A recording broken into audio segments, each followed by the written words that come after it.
American యుద్ధ నౌకలు ఎప్పుడో ఇరాన్, ఇజ్రాయెల్ ఆ ప్రాంతాల్లో ఉన్నాయి.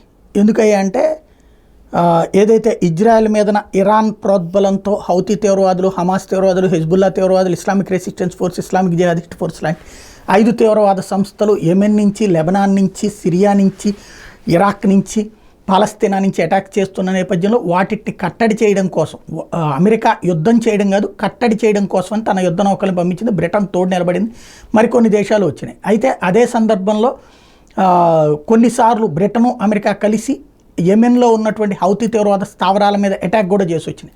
అయితే ప్రత్యక్ష యుద్ధం జరగట్లేదు. వాళ్ళు అటాక్ చేసినప్పుడు ఆపుతున్నారు, వీళ్ళు వెళ్ళి అటాక్ చేసి వస్తున్నారు. అట్లాగే అమెరికన్ షిప్స్ మీద కూడా అటాక్ జరుగుతున్నాయి. అది పరోక్ష యుద్ధమే, కాకపోతే ప్రత్యక్ష యుద్ధంగా ప్రకటించుకుని చేయట్లేదు. ఇప్పుడు వచ్చేటప్పటికి కీలక పరిణామం చోటు చేసుకుంది. ఇరాన్ రంగంలోకి దిగడం, ఇరాన్ ఇజ్రాయెల్ మీద దాడి, ఇజ్రాయెల్ని కాపాడడం కోసం ఇరాన్ నుంచి వాడినటువంటి డ్రోన్స్ దారిలో ధ్వంసం చేయడం, మిస్సైల్స్ దారిలో ధ్వంసం చేయడం. ఈ నేపథ్యంలో యుద్ధం మళ్ళీ ముదిరే పరిస్థితి కనిపిస్తుంటే అమెరికాకు సంబంధించినటువంటి యుద్ధ నౌకలకు సంబంధించినటువంటి సైనిక అధికారులందరూ కూడా అమెరికన్ ప్రభుత్వానికి ఒక సూచన చేశారు. యాంటీ డ్రోన్ సిస్టమ్స్ అర్జెంటుగా కావాలని, డిఫెన్స్ కోసం కావాలన్నట్టుంది. ఇప్పటికి వాళ్ళ దగ్గర ఉన్న వాటికి ప్రాబ్లం వస్తే సమస్య వస్తుంది కాబట్టి స్పేర్గా ఉంచాలని, దాంతో అమెరికా అత్యవసరంగా ఆయా కంపెనీల నుండి కొనుగోలు చేసి వాటిని తక్షణం అక్కడికి పంపించే ప్రయత్నం ప్రారంభించింది.